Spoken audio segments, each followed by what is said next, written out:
Hello friends, welcome to Manu Law Classes. I am Gautam Dixit, subject matter expert GK and current affairs.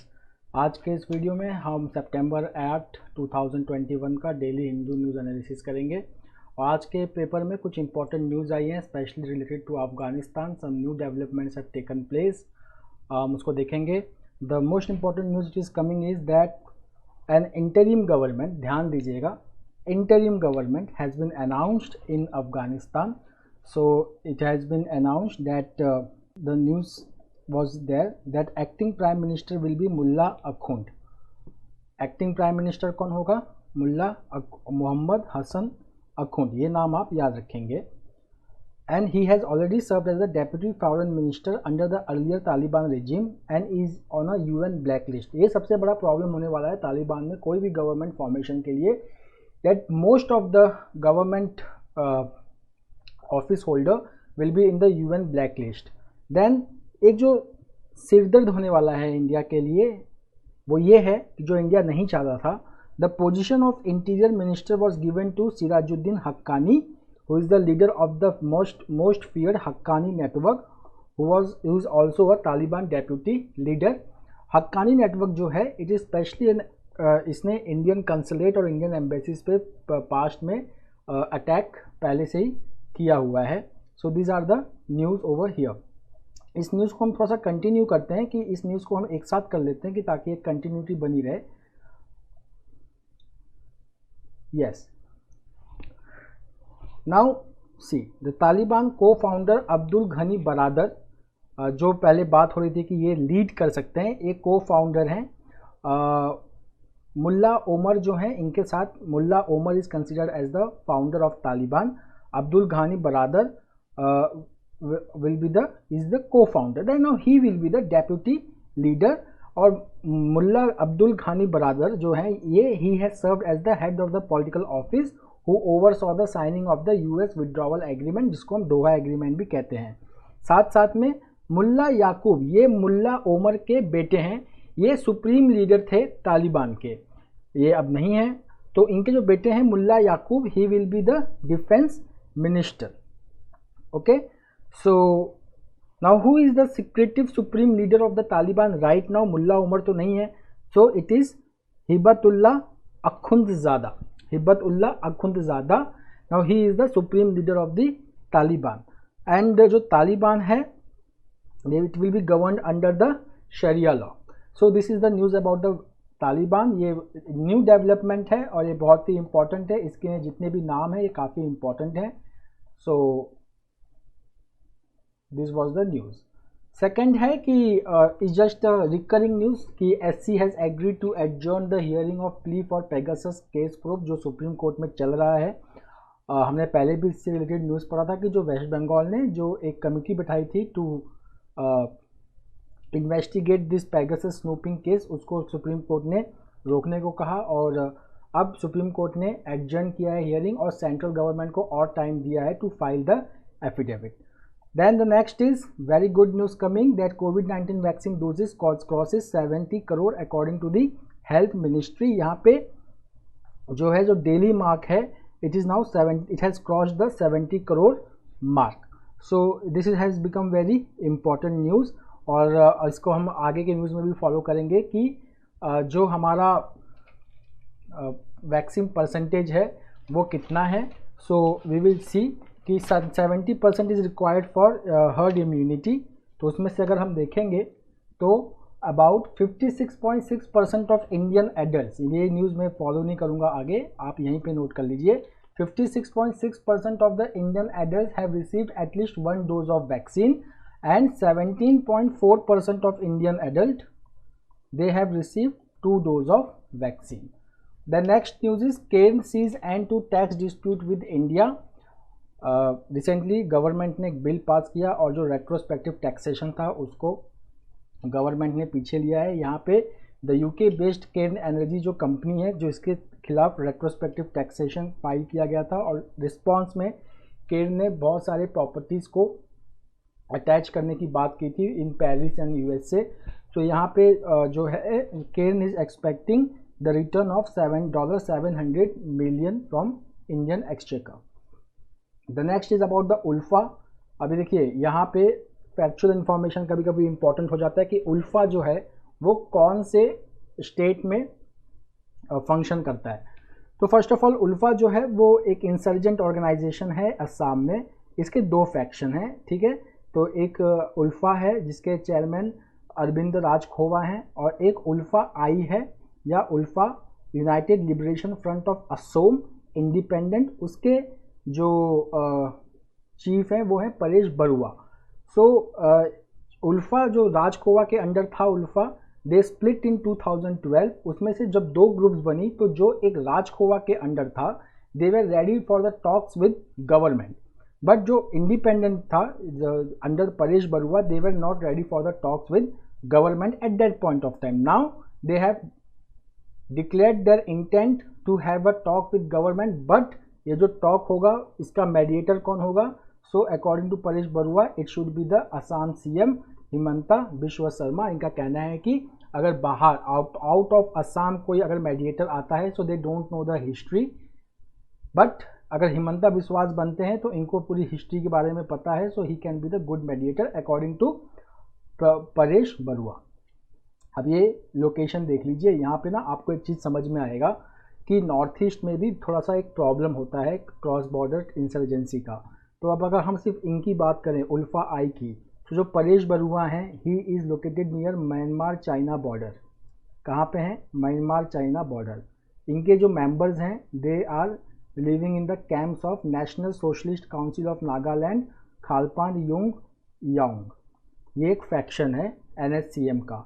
They are living in Myanmar Sagaing division. तो एक अगर आप देखेंगे तो जैसे हम कश्मीर में देखते हैं तो वैसे एक नॉर्थ ईस्ट में भी चलता है कि insurgent groups they cross over the border, they go into Myanmar and from there they carry out the insurgent attacks in India.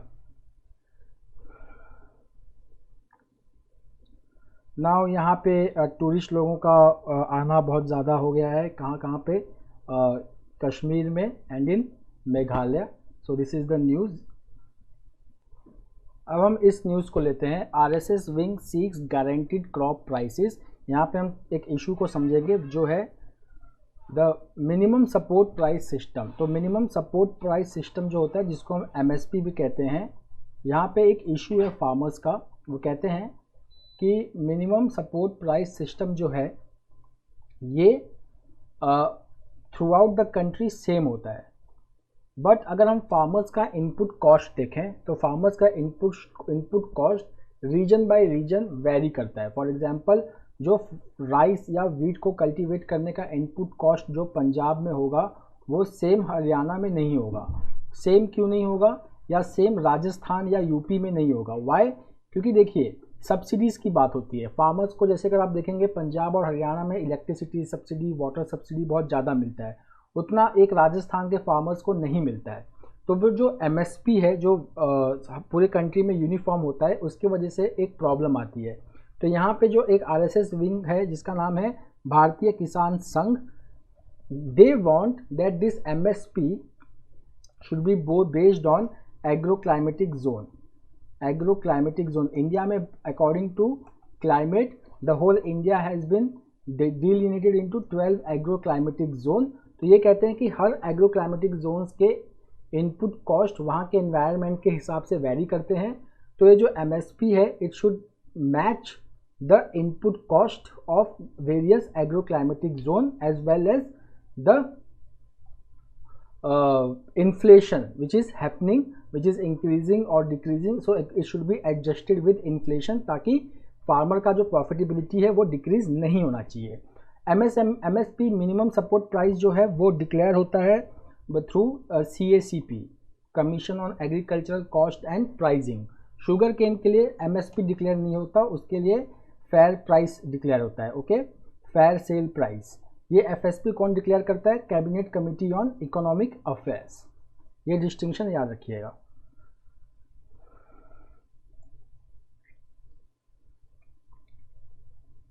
Okay, यहाँ पे एक वन लाइनर इंफॉर्मेशन है। The Hindu group recently one 2 silver awards at the 11th edition of Olive Crown Award 2001 organized by the Indian chapter of International Advertising Association। बस इतना काफ़ी है। यहाँ पे डेटा प्रोटेक्शन बिल, हमने आगे भी इसके बारे में डिस्कस किया है। Data protection bill, the bill seeks to regulate the use of individual data by the government and private companies and it seeks to create a data protection authority which has been envisaged under the law. ये जो bill है अभी भी parliamentary committee discussion के under है, और ये जो कमेटी है जिसको हम कहते हैं जॉइंट पार्लियामेंट्री कमेटी, मतलब इसमें लोकसभा के मेंबर्स भी होंगे, राज्यसभा के मेंबर्स भी होंगे, उसे हम जॉइंट पार्लियामेंट्री कमेटी कहते हैं। जब कभी कभी इंपॉर्टेंट बिल्स के ऊपर डिस्कशन होना होता है, so before the bill is considered by the parliament, the bill is introduced in the house, after that it is referred to the joint parliamentary committee for detail study. फिर वो joint parliamentary committee अपनी study, अपने reports parliament के सामने रखती है और उसके ऊपर फिर डिस्कशन होता है। फिर उसके हिसाब से अगर किसी मेंबर्स ने अमेंडमेंट सजेस्ट किया है, वो अमेंडमेंट अगर हाउस पास करती है तो उसको एक्सेप्ट कर लिया जाता है। So over here this bill is still under joint parliamentary committee stage. Okay, तो इस कमेटी जो है, इसके जो पहले चेयरमैन थी वो मीनाक्षी लेखी थी, बट क्योंकि अब ये कैबिनेट मिनिस्ट्री में इंडक्ट कर चुकी हैं, काउंसिल ऑफ मिनिस्टर की पार्ट हैं, so now PP Chaudhary is the chairman of this joint parliamentary committee.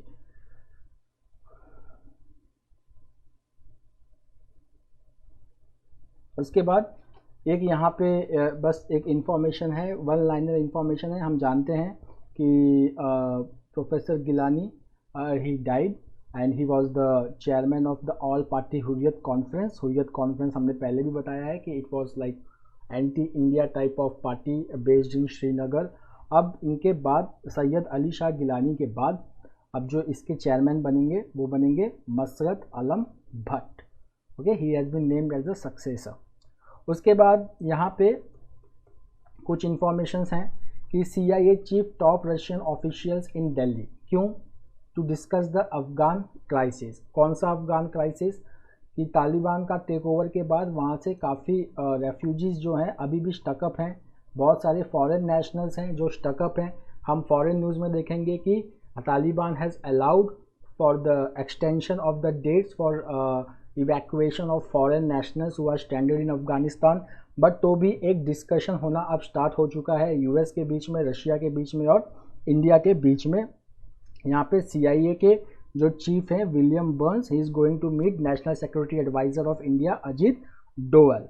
साथ साथ में Russian secretary of security council general Nikolai Patrushev, ये भी हमारे प्राइम मिनिस्टर और external affairs minister S Jaishankar के साथ मिलेंगे।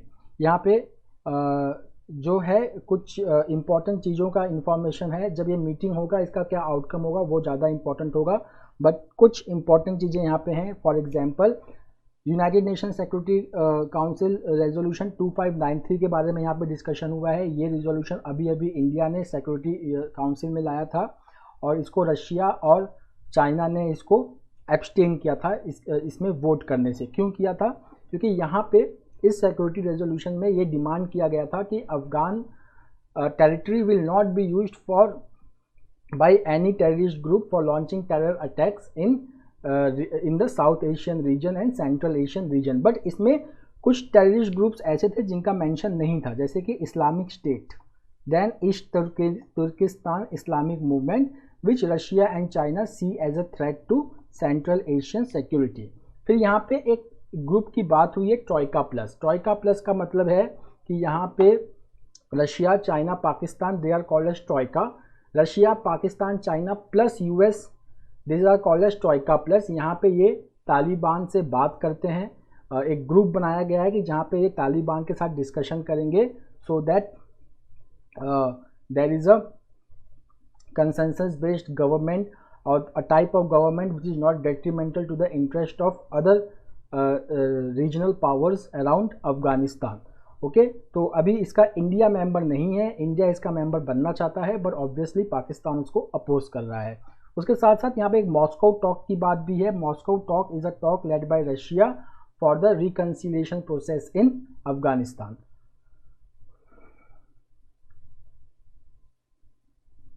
अब यहाँ पे PM urges private sector to help improve quality in government school.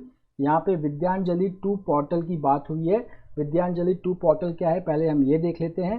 Vidyanjali 2 portal will facilitate private donors, corporate social responsibility contributions and volunteering activities for development of education and government schools in India. जैसे कि हम जानते हैं कि teachers day था, तो अब हम 10 डे शिक्षक पर्व मन रहा है इंडिया में, 10 दिन का शिक्षक पर्व। इस शिक्षक पर्व में our prime minister Narendra Modi he launch the Vidyanjali 2 portal as well as he launch various initiative जो हम देख सकते हैं। He launch 10,000 word dictionary for Indian sign language and a talking book project for visually challenge student. Along with that, a teacher training program for early childhood education, a standard setting authority for CBSE and Vidyanjali 2 portal. So these were the certain initiatives launched. अब यहाँ पे एक recent report की बात हुई है जो यहाँ पे भी डिस्कस हुआ है, जिसका नाम है school childrens online and offline learning school survey. इसमें ये पाया गया है कि ये सर्वे जो है ये किसने कंडक्ट किया था। There was a team which was headed by an economist Jean Dreze. यहाँ पे ये नोट किया गया कि 8% of rural students and 24% of urban students only had the regular access to digital education during the pandemic. Okay, उसमें से ये भी देखा गया है कि among rural students 37% had stop studying together. उसके बाद असर जो प्रथम NGO कंडक्ट करता है, सो another survey from the annual status of education report in rural Karnataka found that primary and elementary students have suffered a year of learning loss in foundational literacy and numeracy। तो ये important outcomes हैं। अब हम आते हैं इस survey के ऊपर। Survey details catastrophic impact of school closure on school children. यहाँ पे जैसे कि हमने अभी डिस्कस किया 37% of rural children have stop studying all together. पहले हम इस सर्वे के बारे में फैक्चुअल इन्फॉर्मेशन जान लेते हैं। So see, the survey is School Children's Online and Offline Learning Survey conducted by researchers who worked in coordination with eminent economist J.N. Drees। इसका नाम है Emergency Report on School Education which says that 8% of school students in rural India have been able to access online education। सिर्फ 8% rural area में। Okay, उसके बाद अगर हम overall बात करें तो अर्बन एरिया में सिर्फ 24% और रूरल एरिया में सिर्फ 8% बच्चे रेगुलरली ऑनलाइन क्लास एक्सेस कर रहे थे। अगर हम मेजर रीजंस देखेंगे तो बहुत सारे हाउस होल्ड्स के पास स्मार्टफोन नहीं था। उसके बाद अगर हम देखेंगे कि खास करके दलित और Adivasi childrens were at a greater disadvantage, जहाँ पे सिर्फ और सिर्फ 5% बच्चों को ही एक्सेस था स्कूल्स को, मतलब ऑनलाइन क्लासेस को। अच्छा, एक जो सबसे इम्पॉर्टेंट फाइंडिंग आई है वो ये आई है कि जिन घरों में स्मार्टफोन था वो smartphone mainly working adults use कर रहे थे और they were not always able to share this smartphone with the children. Second is about access to teachers. तो हम देखेंगे कि 51% of the respondents in urban areas and 58% in rural India they did not met the teachers during the month preceding the survey. Okay,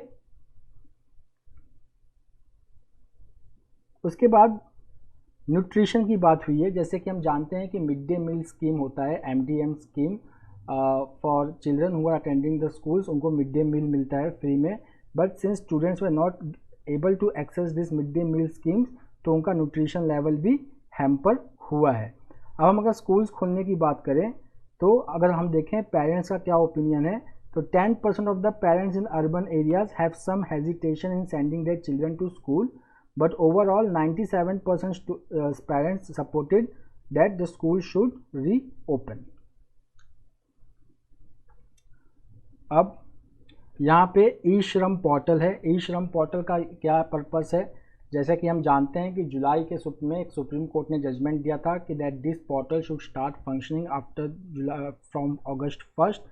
so it was launched on August 26 and the government has launched e Shram portal. यहाँ पे unorganised workers जो होते हैं उनका registration किया जाता है।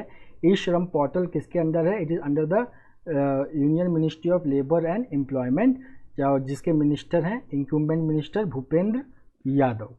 Okay, तो यहाँ पे एक चीज़ आपको ध्यान देना जाएगा कि ये पोर्टल का में रजिस्ट्रेशन होगा तो इससे क्या होगा कि अनऑर्गेनाइज्ड वर्कर्स कहीं पे भी हैं, so the government can design the welfare schemes and can target them.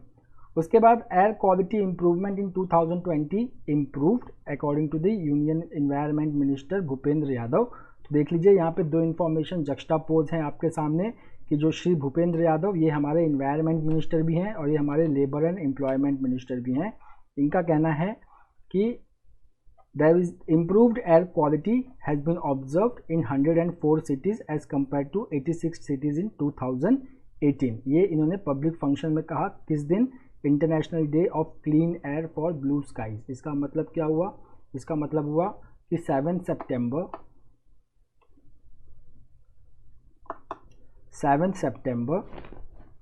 is the international day for blue skies। okay, for blue skies, clean international day of clean air for blue skies, ये आप नहीं भूलेंगे। साथ ही साथ इन्होंने आपको ये भी याद रखना पड़ेगा कि mister Yadav also virtually inaugurated a smog tower at Anand Vihar Delhi to supplement the air quality improvement effort। A smog tower is designed as a large medium scale in air purifier to reduce pollution usually by forcing the air through filter। पहला air filter smog filter कहाँ पे unveil किया गया था, Connaught place Delhi में। उसके बाद यहाँ पे पंजशीर की बात हुई है। Panjshir valley which has always remain the strong hold of the rebels. तो यहाँ पे पंजशीर की पूरी स्टोरी बताई गई है और साथ साथ में यहाँ पे एक जो अहमद मसूद हैं, ये जो बेटे हैं अहमद शाह मसूद के, who was the Tajik commander who was assassinated just a day before 9/11 attack and he held the resistance force against the Taliban।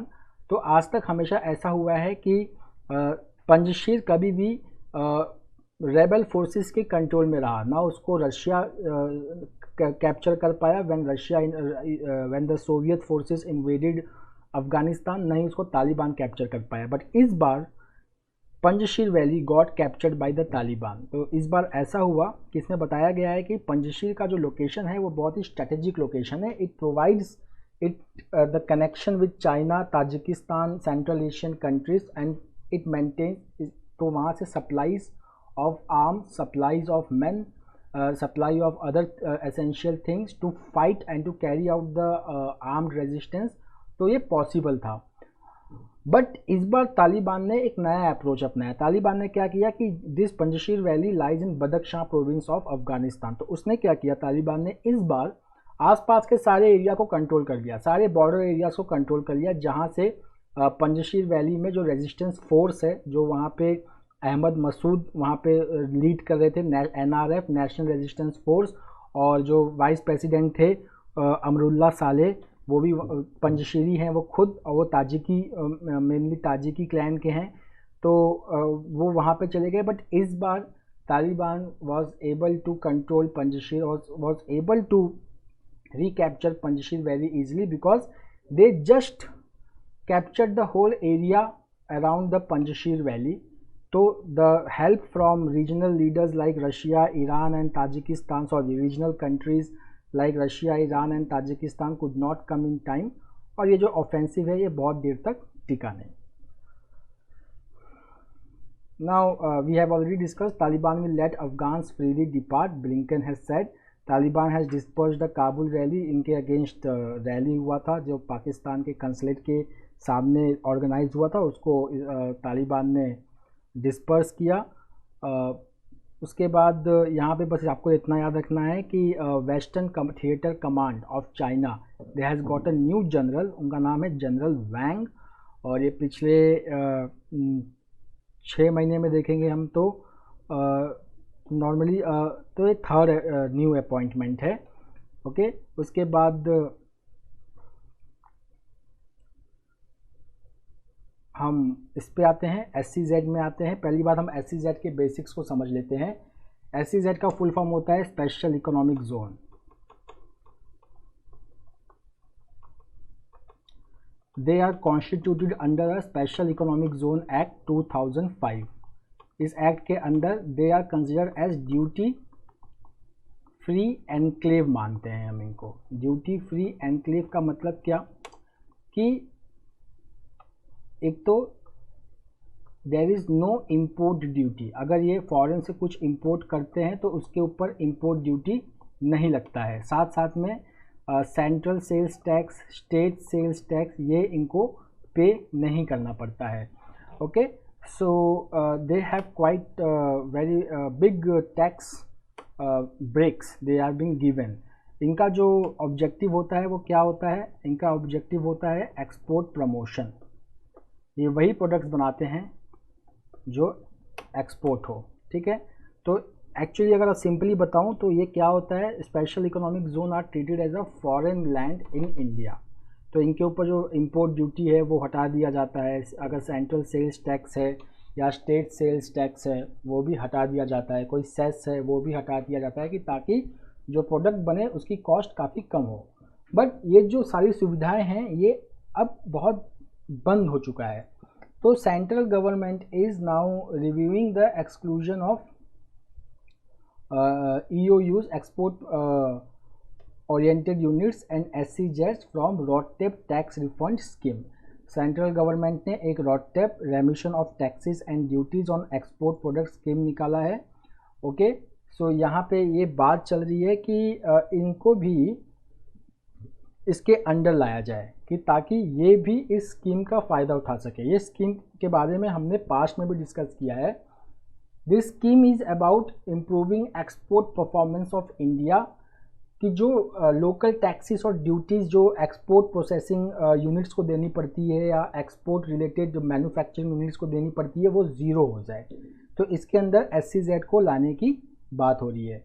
एक फैक्चुअल इन्फॉर्मेशन मैं और आपको दे देता हूँ कि इंडिया का पहला एक्सपोर्ट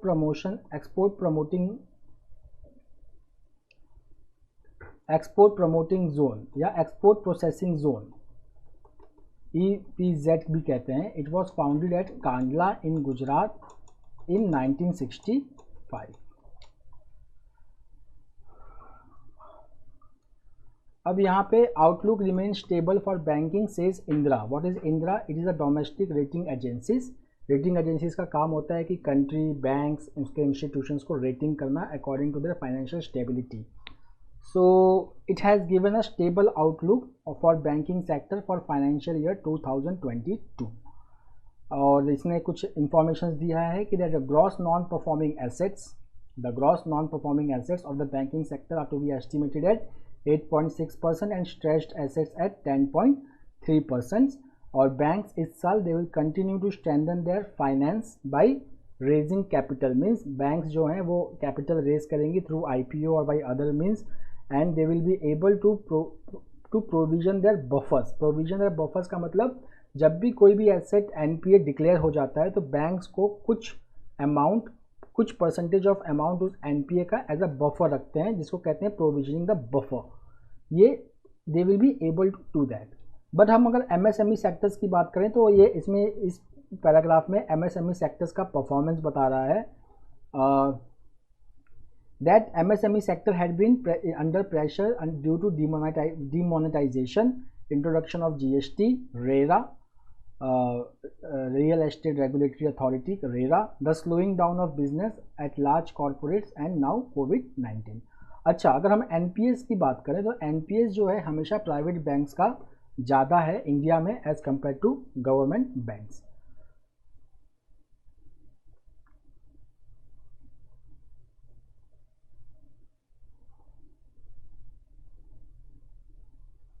यहाँ पे अब एक नाम हम याद रखेंगे, Velavan Senthil Kumar and Tanvi Khanna. They have won again in the HCL PSA challenger squash tournament at Shiv Nadar university. ये पहले भी जीते थे, ये बाद में भी जीत चुके हैं, ठीक है।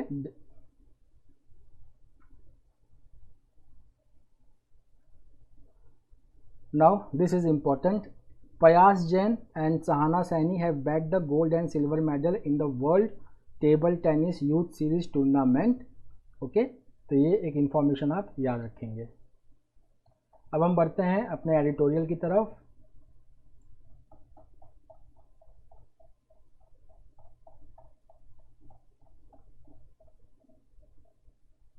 ये पहला एडिटोरियल है अबाउट द निपा पैंडेमिक, जिसके बारे में मैंने एक शॉर्ट इशू किया है। यहाँ पे बस एक बात हुई है कि quick development of vaccine for tropical infection is success of the corona virus. तो वैसे एक निपा वायरस में भी होना चाहिए कि एक क्विक डेवलपमेंट ऑफ वैक्सीन होना चाहिए, हमें फटाफट इन्फेक्शन के सोर्स के बारे में पता करना चाहिए, उसको कंट्रोल करना चाहिए, फिर वैक्सीनेशन करना चाहिए। ये 3 स्टेप्स हमें फॉलो करना चाहिए और टू कंट्रोल द डिजीज़। कुछ डिजीज़ ऐसे हैं जो सिर्फ ट्रॉपिकल कंट्रीज़ में होती हैं, जैसे कि हम निपा की बात करें तो मलेशिया में है, बांग्लादेश में है और केरला में भी है। केरला में पहले 2018 में हुआ था और अब इसकी रिपोर्ट्स आ रहे हैं। तो इस पे हमको कंट्रोल करना पड़ेगा। इसमें 3 डायमेंशंस बताए हैं किसी भी डिजीज़ को कंट्रोल करने का। पहला है कि इन्फेक्शन को कंट्रोल करना, ट्रीट करना और वैक्सीनेट करना। तो ये सेम हमें निपा में भी फाइंड आउट करना पड़ेगा। उसके बाद मेक डैम पे ये बात हो रही है, यहाँ पे साउथ कोरिया का एक नया लेजिस्लेशन है जिसको कहते हैं एंटी गूगल लॉ। इसमें क्या है कि इसको टेलीकम्युनिकेशन बिजनेस एक्ट को उन्होंने अमेंड किया है कि अगर ऐप स्टोर से पहले क्या होता था कि अगर app store operators such as Google and Apple they force the operators to use their in store payment system, ठीक है। तो अब इसको बंद कर दिया जाएगा। अब जो है कि सिर्फ उन्हीं का पेमेंट सिस्टम यूज़ नहीं किया जाएगा, लोकल पेमेंट सिस्टम भी यूज़ किया जा सकता है for payment. It is called as fair play और फेयर रूल। ओके, इनको हम गेट कीपर्स भी कहते हैं। अच्छा, इसमें सिर्फ साउथ कोरिया ही नहीं, अगर हम ऑस्ट्रेलिया की बात करें, यूरोपियन यूनियन की बात करें, यूएस की बात करें, तो सब लॉ ला चुके हैं या लॉ लाने वाले हैं तो against this gate keepers who force the users to use their payment gateway only. India में भी Apple is facing an anti trust challenge from a Rajasthan based non profit agency called as together we fights society, जिसमें competition commission of India का जो rule है वो आना अभी बाकी है। Okay, now do not surrender the peace in Afghanistan. इसके बारे में हमने पहले भी डिस्कस कर लिया है, अब भी हम चलो डिस्कस कर लेते हैं इसके बारे में। इसमें बस जो बात यही हुई है कि अब नया गवर्नमेंट फॉर्मेशन हो चुका है तालिबान में, अब हमारा रिस्पॉन्स उसमें कैसे होना चाहिए। तो यहाँ पे जो ऑथर है वो ये कह रहा है कि international and regional powers must realise to need to act more responsibly, कि जो पीस है अफगानिस्तान का वो सफ़र नहीं करना चाहिए। ठीक है, हमें कोई भी इस तरीके से तालिबान से इस तरीके से डील नहीं करना चाहिए कि जो वहाँ का जो पीस है वो सफ़र करे, वो ह्यूमन राइट्स है जो सफ़र करे। तो यहाँ पे क्या है कि यहाँ पे ज़रूरी है कि सब लोग इकट्ठा आएँ और तालिबान के साथ इस तरीके से वो बात करें, इस तरीके से निगोशिएट करें कि वहाँ पे सरकार किसी की भी हो but peace should be maintain. So it is the article which we have discussed throughout, just read it and you will get the information revised. उसके बाद हम इकोनॉमिक रिफॉर्म्स के बारे में बात करेंगे, looking back to look ahead. यहाँ पे जो बात हुई है ये बात हुई है कि हमारे इकोनॉमिक रिफॉर्म्स 1991 में आया था। उसके जो रिफॉर्म्स थे, अगर हम रिफॉर्म्स की बात करें तो they were quite technical in nature, but अगर हम बात करें quite the primary drivers of the economy कौन कौन से होते हैं, human capital, technology, readiness, labour productivity, disposable income, capital expenditure, process innovation, ये जो है setting up business and institutional capacity have not got enough recognition. जैसे कि अगर हम बात करें तो human resource capital formation which is the detriment of labour productivity, जैसे कि क्वालिटी एजुकेशन जो है वो लैकिंग है इंडिया में, लो स्किल्ड मैन पावर्स है, इन एडिक्वेसीज इन बेसिक हेल्थ केयर है। तो इसकी वजह से जो HRC रैंकिंग है इंडिया की वो 103 पे आती है। ओके, और इससे जो है वो लेबर प्रोडक्टिविटी सफ़र करता है। उसके बाद अगर हम वेजेस की बात करें तो इंडिया में वेजेस काफ़ी कम है।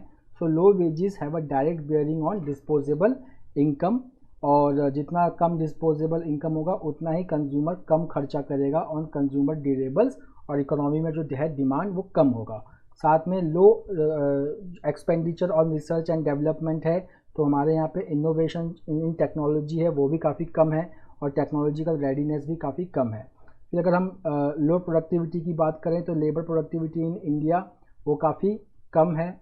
सो लेबर प्रोडक्टिविटी कम होने की वजह से जो which is less than 10% of the advanced economies, तो हम लोग कॉम्पिटिटिव नहीं हैं, हमारा मैन्युफैक्चरिंग ग्रोथ, एक्सपोर्ट और इकोनॉमिक ग्रोथ नहीं हो पा रहा है, साथ साथ में बिजनेस में एक इनएफिशिएंसी भी है। उसके बाद अगर शिफ्ट करना है तो हमको कहाँ पे ध्यान देना पड़ेगा, तो हमको ध्यान देना पड़ेगा HRC, skills, research and development, land management, institutional capacity, then the focus should be on quality of business service, technology readiness, labour productivity and per capita income. तो हमको पहले इन्वेस्टमेंट लाना पड़ेगा, मैन्युफैक्चरिंग सेक्टर में हमें अपने इन्वेस्टमेंट को increase करना पड़ेगा, टेक्नोलॉजी रेडीनेस हमें इंक्रीज़ करना पड़ेगा, उसके बाद हमें पर कैपिटा इनकम को एनहांस करना पड़ेगा, फिर क्या कहते हैं हमको एक अप्रोच अपनाना पड़ेगा इस तरीके से कि ताकि जो इनएफिशिएंसीज है इंडियन मार्केट में वो हम उसको दूर करें और ग्लोबलाइजेशन का पूरा फ़ायदा हम ले सकें। उसके बाद रिफाइनिंग द रिजर्वेशन पॉलिसी, इसमें जो डिस्कशन हुआ है अबाउट द रिजर्वेशन पॉलिसी में यहाँ पे सब क्लासिफिकेशन की बात की जा रही है। जैसे कि हम जानते हैं कि clause 4 and 5 of article 15 and clause 4 of article 16 they are fundamental, इसी के बेसिस पे इंडिया में रिजर्वेशंस दिया जाता है। फिर एक इंदिरा सावनी केस है 1992 का, इसने कैप किया था रिजर्वेशन एट 50%। ओके, उसके ऊपर रिजर्वेशन नहीं दिया जा सकता। बट बहुत सारे स्टेट्स ऐसे हैं जैसे तमिलनाडु जिन्होंने 67% तक रिजर्वेशन दिया है, और अब EWS को भी रिजर्वेशन मिला है जिसने 50% मार्क को ब्रीच किया है। तो अब ये बात चल रही है कि क्या कास्ट सेंसस होना ज़रूरी है। तो यहाँ पे द ऑथर इज सेइंग कि कास्ट सेंसस होना ज़रूरी है, तभी हम सब क्लासिफिकेशन कर पाएंगे OBCs का। If we want to divide the OBCs like in EBC, extremely backward classes, more backward classes and backward classes, इसके लिए हमारे पास डेटा होना बहुत ज़रूरी है।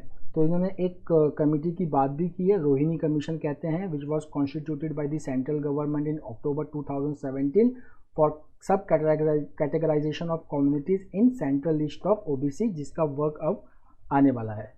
ओके, अच्छा, कुछ बातें ऐसे भी करते हैं कि एक तो सब कैटेगराइजेशन करने की ज़रूरत है, साथ साथ में क्रीमी लेयर को ठीक से डिफाइन करने की ज़रूरत है।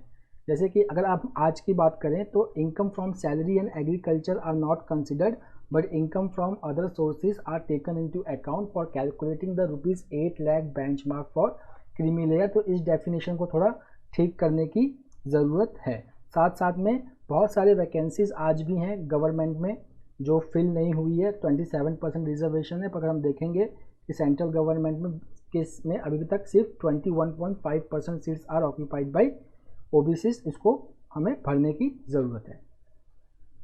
Then needed a tribunal for CAPF, यहाँ पे एक ट्राइब्यूनल की बात की है फॉर डिलीवरी ऑफ जस्टिस। तो एक CAPF में एक ट्रेंड देखा गया है कि लीव से ज़्यादा लोग लीव ले लेते हैं, छुट्टी ले लेते हैं, और उनके अगेंस्ट जो इंक्वायरी होती है उसमें डिले हो जाता है। उस डिले को सॉल्व करने के लिए ज़रूरी है कि हम एक रिटायर्ड ऑफिसर्स को एक हम ऐसा ट्राइब्यूनल बनाएं, ठीक है, और इंक्वायरिंग अथॉरिटीज़ जो है वो होना चाहिए हमारे रिटायर्ड ऑफिसर्स जो इसके लिए टाइम डिवोट कर सकें। और हमको फिर एक ज़रूरत है सेपरेट ट्राइब्यूनल का कि ताकि स्पीडी रिजोल्यूशन ऑफ केसेस हो सके। So that's all for today, we will meet again tomorrow with a new Hindu analysis. Till then, have a nice day, take care, thank you.